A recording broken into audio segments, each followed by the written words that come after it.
Bonjour, chers étudiants. Nous allons continuer le cours d'analyse 2 pour les étudiants SMA et SMI. Aujourd'hui, on va voir le cours ou le chapitre sur les intégrales généralisées. Ce chapitre, c'est une généralisation du chapitre ou des chapitres précédents. Les deux derniers chapitres, on avait considéré une fonction qui était bornée, définie sur un intervalle fermé borné. Dans ce chapitre, la fonction peut ne pas être bornée et l'intervalle peut ne pas être borné ni fermé. Dans ce chapitre, on va voir deux points. Le premier point, c'est une introduction où on verra différentes définitions d'intégrales généralisées selon le type d'intégrale ou d'intervalle qu'on va voir. Le deuxième point, ce sont les critères de convergence. Aujourd'hui, on va voir le premier point et un critère de convergence. Donc, on commence d'abord par une définition. Alors, on considère f une fonction définie sur un intervalle i. Donc, c'est un intervalle i quelconque qui peut ne pas être borné et qui peut ne pas être fermé. F est dite localement intégrable sur i si sa restriction à tout intervalle fermé borné est R intégrable. On connaît deux types de fonctions déjà qui sont localement intégrables sur n'importe quel intervalle i. Toute fonction continue sur i est localement intégrable sur i parce qu'on avait vu que toute fonction continue sur un intervalle fermé borné est intégrable. C'est pareil, toute fonction monotone sur i est localement intégrable sur i parce que toute fonction monotone sur un intervalle fermé borné est intégrable sur cet intervalle. Maintenant, on va voir les différents types de définitions d'intégrales généralisées selon le type d'intervalle qu'on va considérer. Alors, on commence d'abord par considérer une fonction localement intégrable sur un intervalle qui est de la forme AB ouvert du côté de B. On va dire que l'intégrale généralisée, l'intégrale de a à b de f dt dt est convergente si la fonction l'intégrale de a à x de f dt dt admet une limite finie lorsque x tend vers b-. Il y a à noter ici que cette intégrale, elle est bien définie. La fonction est intégrable sur le fermé à x, puisque x appartient à l'intervalle AB. Donc, on note l'intégrale de a à b de f dt dt, c'est la limite lorsque x tend vers b- de l'intégrale de a à x de f dt dt. Dans le cas où la limite n'existe pas ou n'est pas finie, on dit que l'intégrale diverge. Et dans le cas où la limite est finie, on dit que l'intégrale donc converge. Le deuxième cas, c'est lorsqu'on a un intervalle de la forme a plus l'infini. Donc, on considère une fonction localement intégrable sur a plus l'infini. On dit que l'intégrale généralisée, l'intégrale de a plus l'infini de f dt dt est convergente si la fonction, l'intégrale de a à x de f dt dt, admet une limite finie lorsque x tend vers plus l'infini. Et on note l'intégrale de a à plus l'infini de f dt dt, c'est la limite lorsque x tend vers plus l'infini de l'intégrale de a à x de f dt dt. Dans le cas où la limite n'est pas finie ou n'existe pas, on dit que l'intégrale diverge. Le troisième cas, c'est lorsqu'on a l'intervalle AB ouvert du côté de A. Donc, on considère une fonction localement intégrable sur AB, donc ouvert du côté de A. On va dire que l'intégrale généralisée converge si la fonction l'intégrale de xab de f dt dt admet une limite finie lorsque x tend vers a+. Et on note l'intégrale de a à b de f dt dt, la limite lorsque x tend vers a+, de l'intégrale de x à b de f dt dt. Dans le cas où la limite n'existe pas ou n'est pas finie, on dit que l'intégrale diverge. Le quatrième cas qu'on va voir, c'est lorsqu'on a une fonction localement intégrable sur l'intervalle moins l'infini b. On dit que l'intégrale généralisée, l'intégrale de moins l'infini à b de f dt dt est convergente si la fonction, l'intégrale de x à b de f dt dt, admet une limite finie lorsque x tend vers moins l'infini. Et on note l'intégrale de moins l'infini AB de f dt dt, c'est la limite lorsque x tend vers moins l'infini de l'intégrale de x AB de f dt dt. Dans le cas où la limite n'existe pas ou n'est pas finie, on dit que l'intégrale de moins l'infini AB de f dt dt diverge. Alors ici, les 4 premiers cas, ce sont les 4 cas, je pourrais dire, de référence. Ça veut dire que pour les autres cas, on va toujours se référer à ces 4 cas. D'autre part, lorsqu'on demande étudier une intégrale généralisée, c'est justement dire si l'intégrale converge ou diverge. Donc maintenant, on va considérer le 5e cas, c'est lorsqu'on a une fonction localement intégrable sur AB ouvert. Et A, ça peut être moins l'infini, et B, ça peut être plus l'infini. C'est-à-dire ce cas-là, ça englobe 4 cas. On dit que l'intégrale généralisée et l'intégrale de A à B de f dt dt convergent si l'intégrale de A à C de f dt dt et l'intégrale de C à B de f dt dt convergent, où C est un élément quelconque appartenant à AB.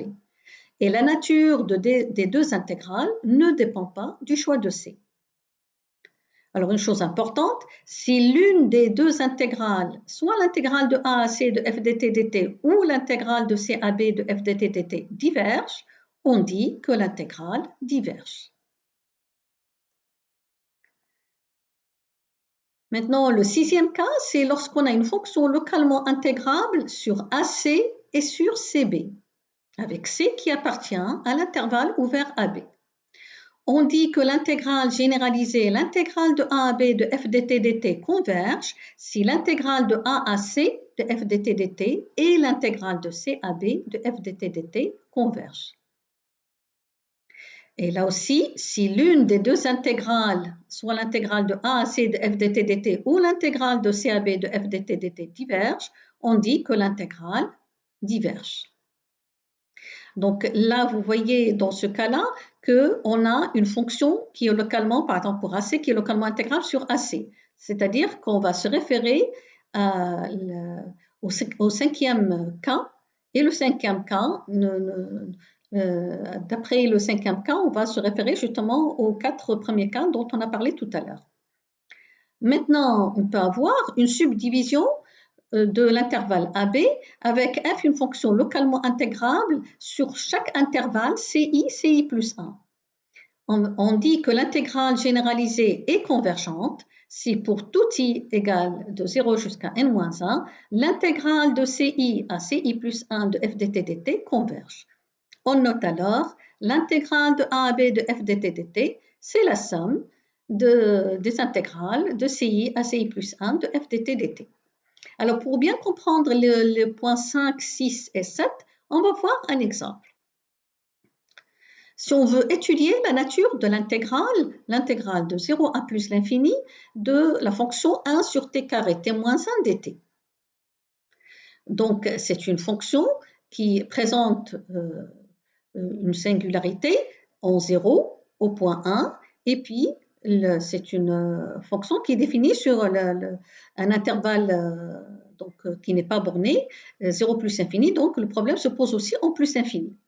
Donc, si on veut étudier cette intégrale, on va découper l'intervalle 0 plus infini en plusieurs intervalles qui vont être des types des 4 premiers cas, c'est-à-dire qui ont une singularité seulement en un seul pôle. Par exemple, ici, vous avez l'intégrale de 0 à 1 demi. Donc, le problème ici se pose en 0. Ici, l'intégrale de 1 demi à 1. Donc là, on va étudier la fonction au voisinage de 1. Là aussi, on va étudier au voisinage de 1. Sinon, c'est une fonction localement intégrable sur 1, 2, par exemple ici, ouverte du côté de 1. Là, sur 1 demi 1, ouvert du côté de 1. Et là, sur 0, 1 demi, ouvert du côté de 0. Et là, c'est sur l'intervalle 2 plus l'infini. Donc, du côté de 2 fermé. Donc, pour savoir si cette intégrale converge, il faudrait que les 4 intervalles ou les 4 intégrales convergent. Donc, on va commencer par la première intégrale. Étudions la nature de l'intégrale de 0 à 1 demi de 1 sur t carré t moins 1 dt. On va passer par la définition. La fonction étant une fonction localement intégrable sur 0, donc ouvert du côté de 0, 1 demi. Donc c'est la limite lorsque x tend vers 0 plus de l'intégrale de x à 1 demi de dt sur t carré t moins 1. Donc ici, il s'agit d'une intégrale définie. Donc là, c'est une fraction rationnelle. On la décompose en éléments simples. Ce qui nous donne ce résultat-là. Donc pour moins 1 sur t, c'est moins ln valeur absolue de t. Pour moins 1 sur t carré, c'est 1 sur t. Et pour 1 sur t moins 1, c'est ln valeur absolue de t moins 1. Donc en simplifiant par ln 1 demi, ça nous donne ce résultat-là. C'est ln x plus 2 moins 1 sur x et puis moins ln 1 moins x. Lorsque x tend vers 0 plus, ln x tend vers moins l'infini et moins 1 sur x tend vers moins l'infini aussi. Et là, ça tend vers 2. Donc, cette limite est égale à moins l'infini. On peut dire que cette intégrale, l'intégrale de 0 à 1 demi de 1 sur t carré t moins 1, c'est une intégrale qui diverge. Si cette intégrale diverge, on en déduit que l'intégrale de 0 à plus infini de 1 sur t carré t moins 1 diverge aussi.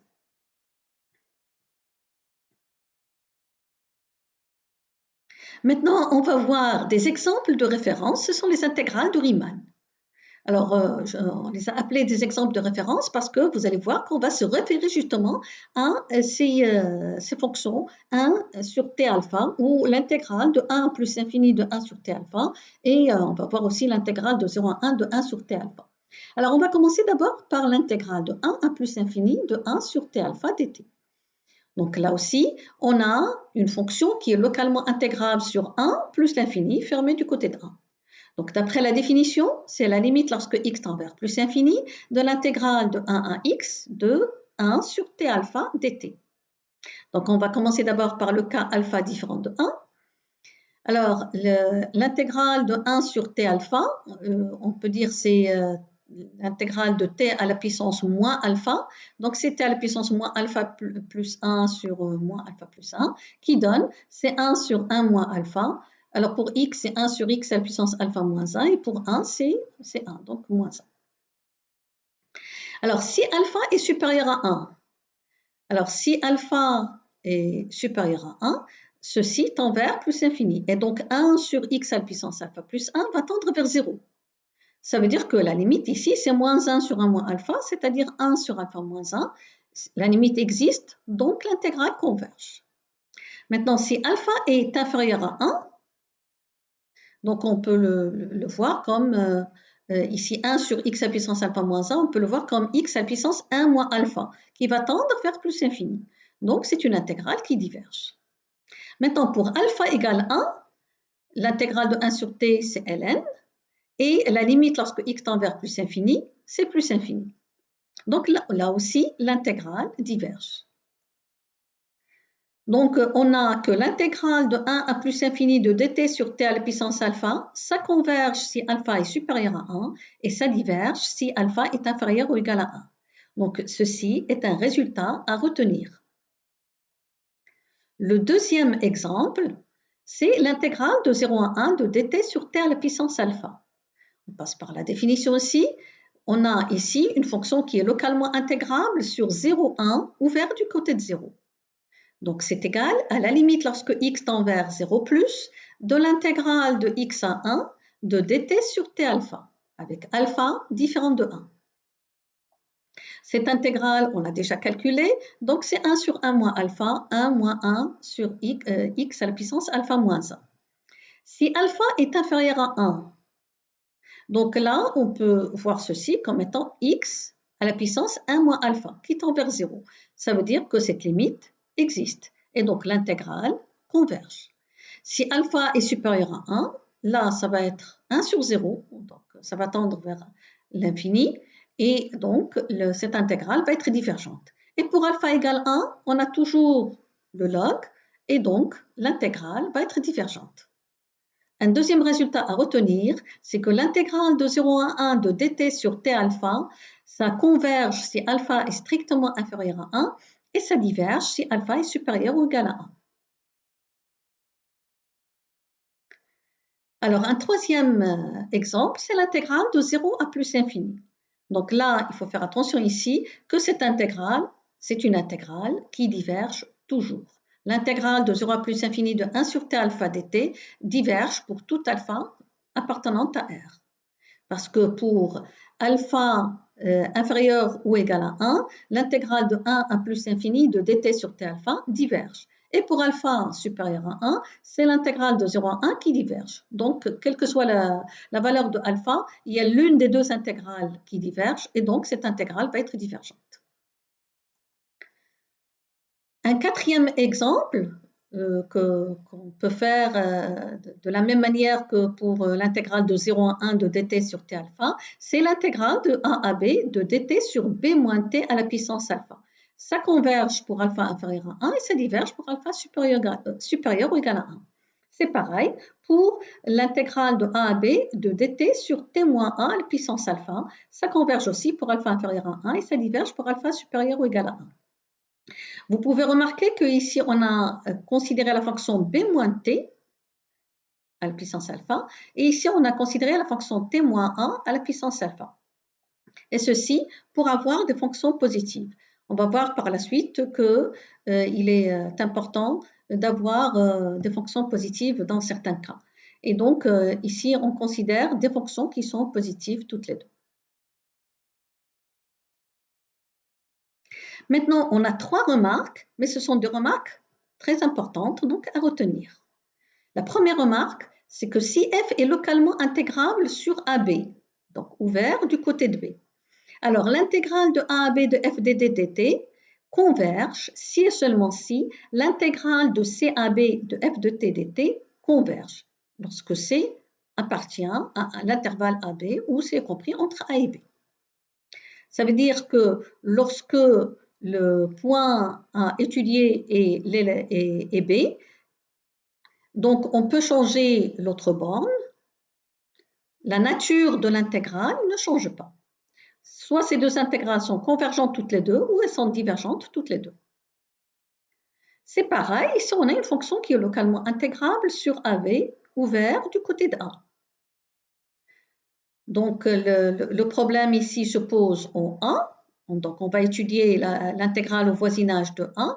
Donc, l'autre borne, on peut la changer, c'est-à-dire ce n'est pas obligatoirement, on n'est pas obligé de garder le B. Donc, on peut considérer un point C compris entre A et B. Et les deux intégrales sont de même nature. Ça veut dire qu'elles convergent en même temps ou elles divergent en même temps. La troisième remarque, c'est une remarque qui permet de dire qu'une intégrale converge. C'est lorsqu'on a une fonction qui est localement intégrable sur AB, avec B ici, qui appartient à R, et ou respectivement sur AB, avec là aussi A qui appartient à R. Donc, on n'a pas l'infini pour B ou pour A. Et si de plus, la fonction est prolongeable par continuité en B. Donc ici, on dit, on impose que la fonction soit prolongeable par continuité en B. Et ici, on va imposer que la fonction soit prolongeable par continuité en A. Dans ce cas, on est ramené à une intégrale de Riemann et l'intégrale converge.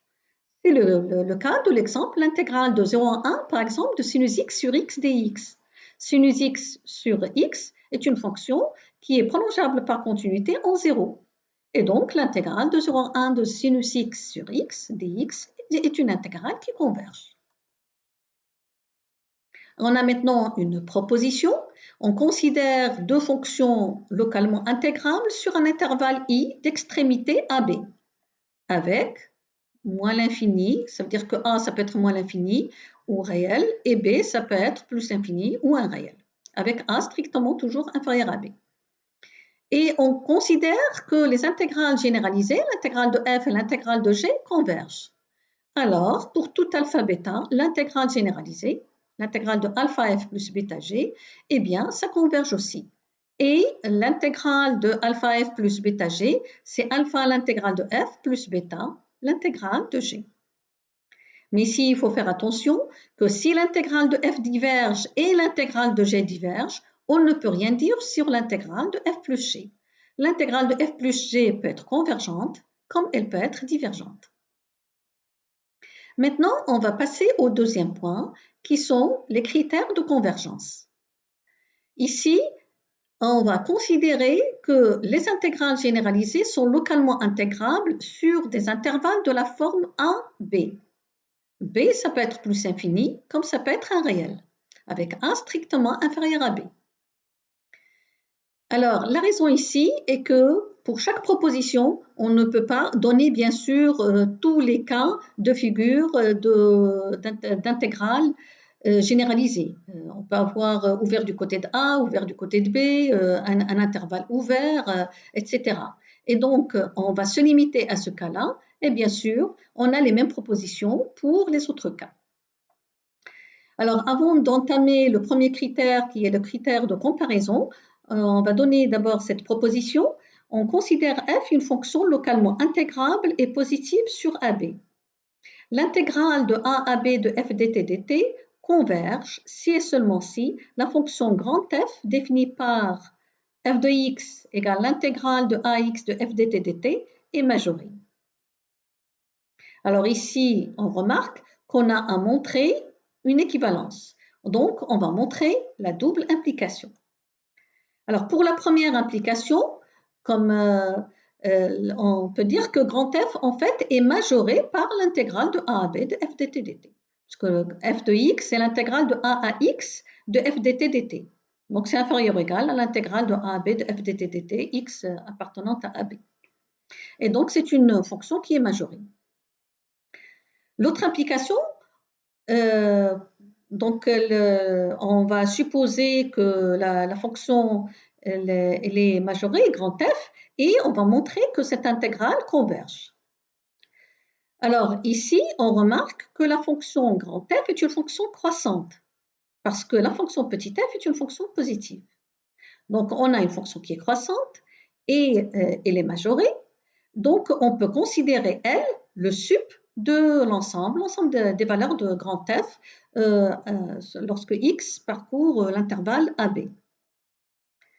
On peut montrer que la limite lorsque x tend vers b de l'intégrale de ax de f dt dt, c'est égal à L. Alors ici, je n'ai pas noté b- parce qu'on a les deux cas ici. Si b c'est plus infini, ça serait la limite lorsque x tend vers plus infini. Et si x c'est b qui appartient à R, donc ça serait la limite lorsque x tend vers b-. Donc de l'intégrale de ax de f dt dt, c'est égal à L. Et ça veut dire que l'intégrale de a à b de f dt dt est une intégrale qui converge. Maintenant, on va commencer le premier critère qui est le critère de comparaison. Donc, on va considérer deux fonctions f et g localement intégrables sur AB, donc ouvert du côté de B, tel qu'il existe un point C appartenant à AB, vérifiant que f est inférieur à g avec les deux fonctions qui sont positives. Là, c'est important que les fonctions soient positives sur l'intervalle CB. Donc là, vous voyez que ce n'est pas obligé d'avoir la comparaison sur tout l'intervalle AB, mais il suffit que ce soit au voisinage de B sur un intervalle CB. Alors, on a deux résultats. Si l'intégrale de G converge, on en déduit que l'intégrale de F converge. Le deuxième résultat, c'est que si l'intégrale de f diverge, on en déduit que l'intégrale de g diverge. Alors, on va commencer par montrer le premier point. Supposons que l'intégrale de a à b de g de t dt converge. Donc, l'intégrale de c à b de g de t dt converge aussi. D'après la remarque qu'on a dit tout à l'heure, c'est que si on a une fonction localement intégrable sur AB ouvert du côté de B, donc la deuxième borne, on peut la changer. La nature de l'intégrale ne change pas. Et on va considérer les deux fonctions. f de x, c'est l'intégrale de cax de f dt dt, et grand G de x, c'est l'intégrale de cax de g de t dt. Alors, on a, d'après les conditions qu'on a, c'est que petit f est inférieur à g sur cb. Ça veut dire que grand f de x va être inférieur à g de x, puisque le petit c, il est inférieur à x. Donc, on a bien cette inégalité. Mais g de x, il est toujours inférieur au sup de g de x lorsque x appartient à cb. Et comme la fonction g, là aussi, puisque g est positive, la fonction g est une fonction croissante, le sup, c'est la limite. Donc, le sup, c'est la limite lorsque x tend vers b de g de x. Mais la limite de g de x lorsque x tend vers b, c'est, d'après la définition de l'intégrale généralisée, c'est l'intégrale de c à b de g dt dt. Ça veut dire que cette fonction grand f est une fonction qui est majorée. Si grand f est majoré, d'après la proposition qu'on vient de voir, l'intégrale de f converge. Et par suite, donc, si cette intégrale, l'intégrale de c à b converge, et par suite, l'intégrale de a à b converge aussi. Alors, pour la deuxième propriété, on va le voir ici, on a la première ici, c'est l'intégrale converge, l'intégrale de g converge implique l'intégrale de f converge. La contraposée, ça veut dire que la négation ici, ça veut dire l'intégrale de f diverge, implique l'intégrale de g diverge. Et donc, puisque cette propriété est vraie, cette propriété va être vraie aussi, puisque c'est la contraposée de la première. Alors, on va voir des exemples aussi. Soit à déterminer la nature de l'intégrale généralisée. Je rappelle que si on demande la nature de l'intégrale généralisée, il s'agit de dire si l'intégrale converge ou diverge. Alors ici, on a l'intégrale de pi sur 2 à plus l'infini de sinus carré t sur t carré dt. Or, sinus carré t sur t carré, c'est une fonction qui est positive, et sinus carré est inférieur à 1, donc c'est inférieur à 1 sur t carré. Et on a vu, d'après les intégrales de Riemann, que l'intégrale de pi demi à plus l'infini de 1 sur t carré dt, c'est une intégrale qui converge, parce que notre alpha est égal à 2, il est strictement supérieur à 1. Et si cette intégrale converge, d'après la propriété qu'on vient de voir, cette intégrale, l'intégrale de pi demi à plus infini, converge aussi. On va voir un autre exemple, c'est on voudrait avoir la nature de l'intégrale généralisée, l'intégrale de 0 à pi demi de 1 sur sinus t dt. On a sur 0 pi demi, sinus t, il est inférieur ou égal à t. Donc 1 sur sinus t, il va être supérieur ou égal à 1 sur t. Et ce sont des fonctions qui sont positives. Or, l'intégrale de 0 à pi demi de 1 sur t, c'est une intégrale qui diverge. On avait vu que pour alpha égale 1, on a la divergence. Et donc, cette intégrale diverge.